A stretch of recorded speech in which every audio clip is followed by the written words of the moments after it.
Welcome back to Lovely Cooks Delicious Eats. Today on the menu we have chicken parm, but not no traditional chicken parm with marinara sauce. We're actually going to make chicken parm with Alfredo sauce, and we're using fresh chicken breasts that have been deboned, and we've cut them in half. So if you're interested on making chicken parm my way, the good way, right? Then stay tuned, guys.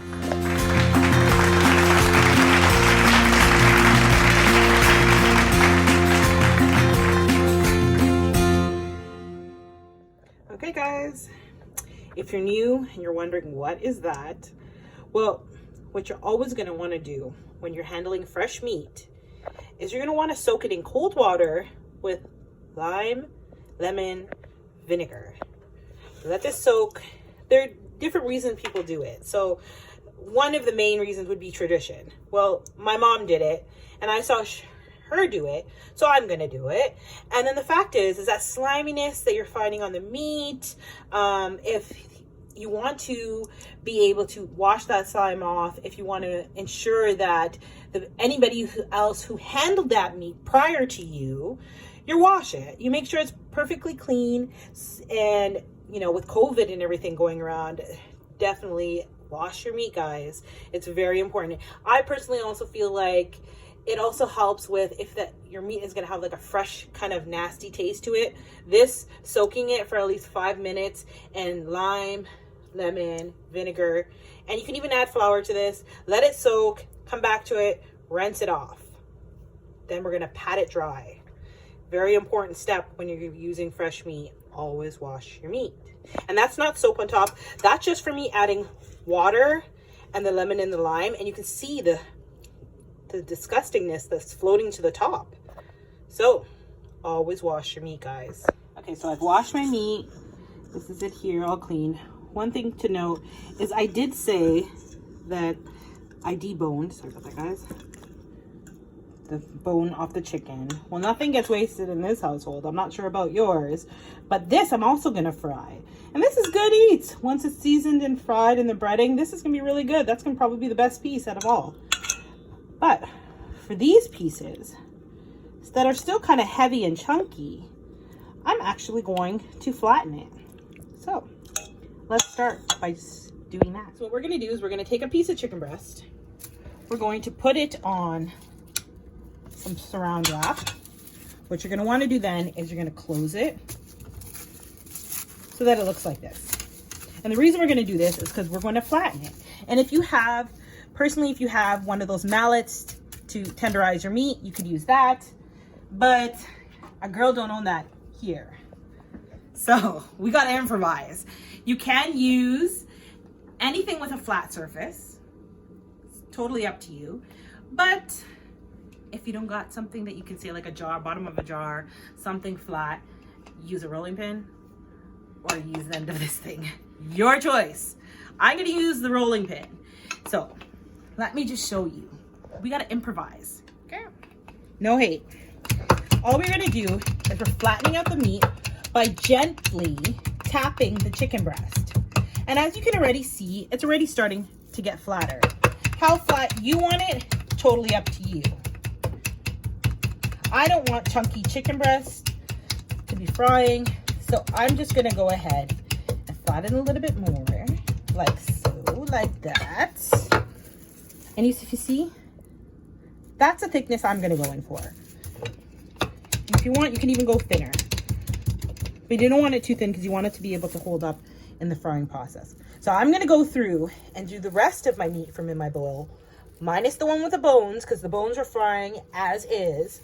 But the boneless ones, we're going to go through and tenderize them and thin them out like this. We'll be back, guys. Guys, you have a bad day? Your boss was mean to you? Your husband or your partner gave you trouble? You get you some chicken breasts and a rolling pin, right? Or your kids don't listen to you, and you beat the chicken breast. Release some tension. But jokes aside, this is my last piece of chicken. Don't beat nobody. I don't endorse that. But I'm just going through my last piece of chicken breast. I'm going to rinse out this bowl and dry it. These are my chicken breast, all nice and flat. And then we get to the good part. We are going to season these bad boys so it tastes nice. Okay, let's walk through our ingredients, our dry ingredients, that is. We have the vegetable blend that I get from Costco. I have a keg steak mix here that has no meat in it, but it does have some really nice ingredients in it, so we're using that. And then we have a Caribbean mix that I got at the Danforth Market, local store.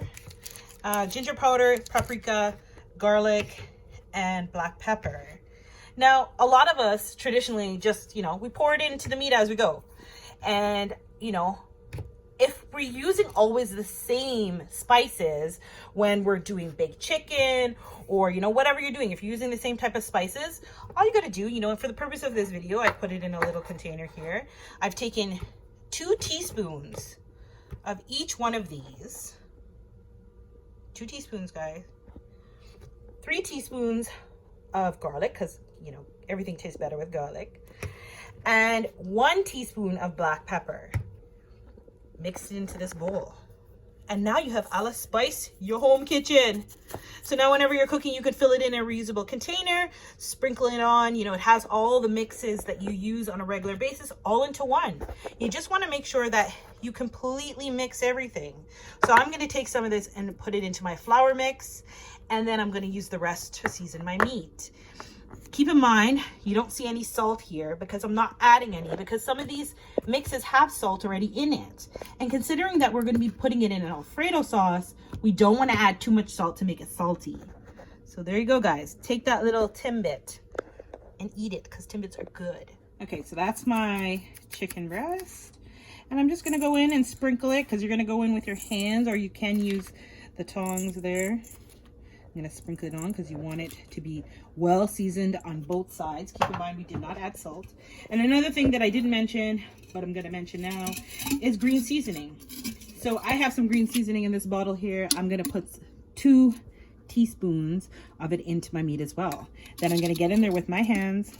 You can even just see, there you go. Pour it in there. You don't want too much because you don't want to overpower it.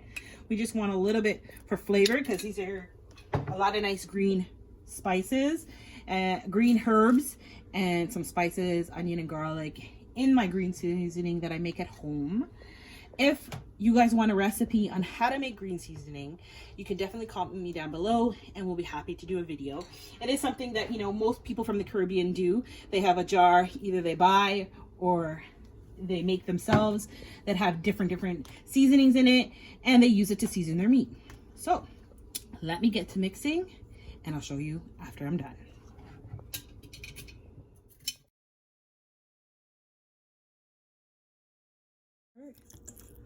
Okay, so this is it all mixed up together. That's what you're looking at. And as you notice, I did not add in fresh garlic. And I just wanted to let you guys know you don't want to. I personally don't like to use fresh garlic, only because it can burn in your mix. Then you're going to have things floating around in your oil, and you don't want that. I do have my oil coming up to getting hot here on under medium. If she just wants to show you, my camera lady. So you can see I have it just coming up. I have it on really low so that in the meantime, I can start my breading process for my meat. But if you see, all nicely covered and coated, you want to leave it to rest for at least half an hour. Longer the better, because the more you leave your meat to marinate, everything will soak into your meat. So let's let it sit for a little bit, and we'll come back after it's rested and we'll mix together our batter. Let's go through the breading system. So here's my flour that is seasoned with the mix that I made. Then it goes into the egg. Then it's going to go into my breadcrumbs. That's then going to go into a plate so that I can fry them. I have an empty plate there. Okay. Another thing to note, in my oil that I have getting hot, I did put a sprig of thyme, dried thyme, just to flavor my oil. That's just, you know, flavor, baby, flavor. Okay, so let's start off with the bones. I put it first in the flour. I want to dust off the excess so it looks like this. Then we're going to go into the eggs. Drench it on both sides, guys. Make sure you get all into the bones, so make sure it all looks like this. Then we're going to drop it into the breadcrumbs. We're going to mix it up in those breadcrumbs. Like so. Then we're going to put it into the plate. So let's go in with another piece. Take your chicken breast, put it in the flour. We don't want a thick battering on it, just a little one. Dust off your excess, goes into your eggs mix. Both sides, coat it in egg. Drop it into your breadcrumbs. Flatten out anything that didn't flatten.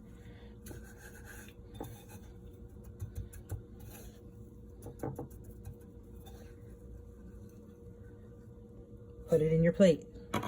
Like that. If you feel like you need some more, just put some more. So we're gonna finish off breading the rest and then we'll be back.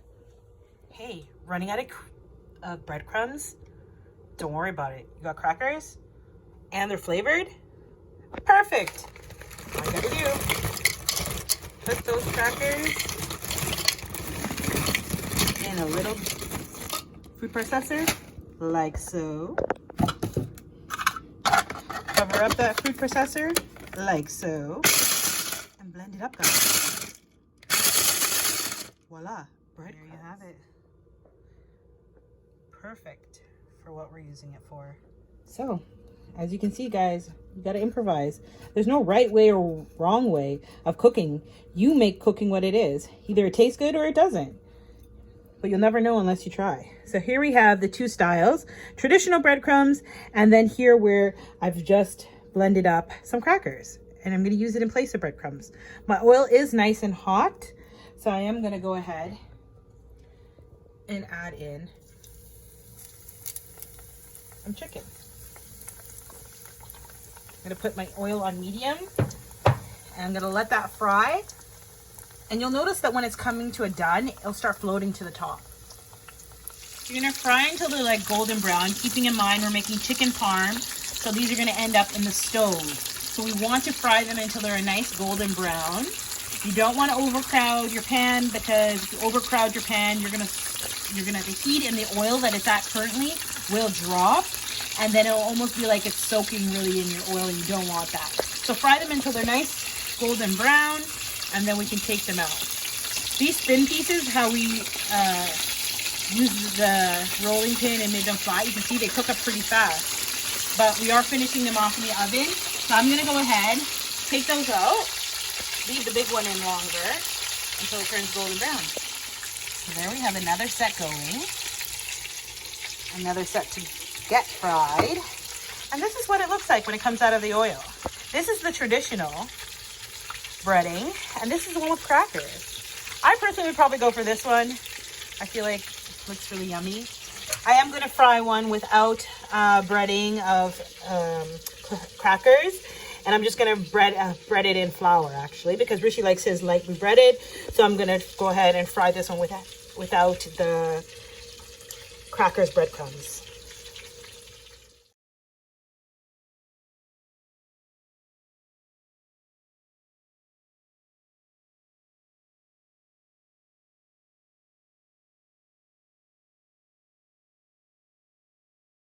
Take a look at them, guys. Regular breading versus crackers.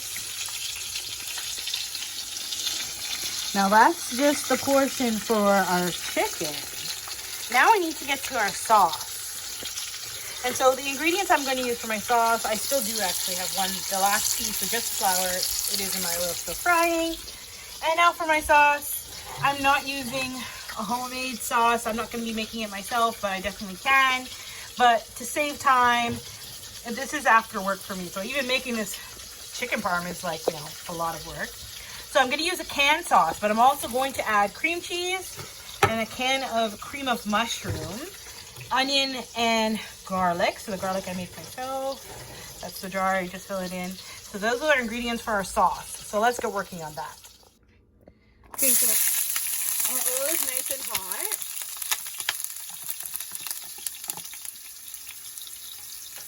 So we just put in our onion. We're going to give that a good mix.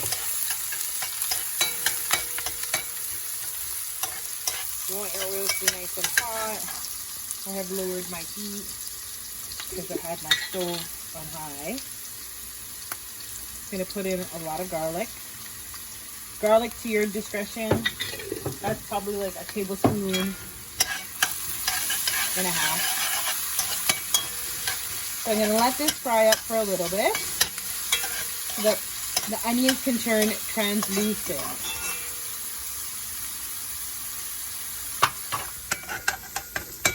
Alright, so my onions are to the consistency that I would like them, as you can see here.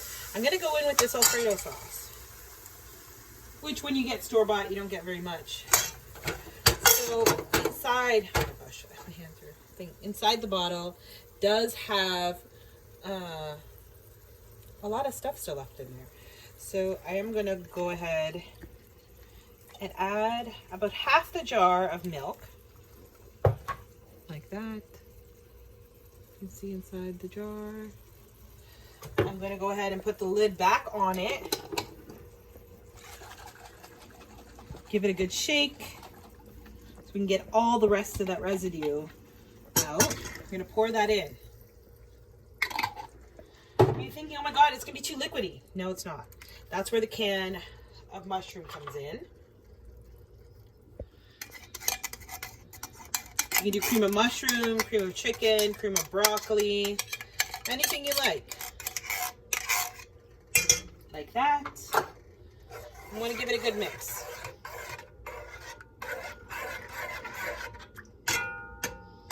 I have put some Italian seasoning in my Alfredo sauce. So I'm going to put my heat down to medium. And I'm going to cover it and let it cook for about 5 minutes. Guys, I just had a great idea. I have some broccoli that I bought over the weekend. And all I've done is I've gone in and I'm breaking it up into smaller pieces. Like I don't want chunks like this in my sauce. So I'm going through, breaking it up with my hands. And I'm going to add that to my sauce. Alfredo and broccoli go really good together. If you have not tried it, you should. It tastes really good. So we're just going to take that, dump it in our sauce. Give it a mix. You see that nice color that it's giving it? That's going to taste really good with this chicken parm. I'm also at this time going to go in and just add some salt to taste. Like that. Then I'm going to cover it back and let this cook. But before I do that, and I forget, I have my cream cheese that I've not added yet.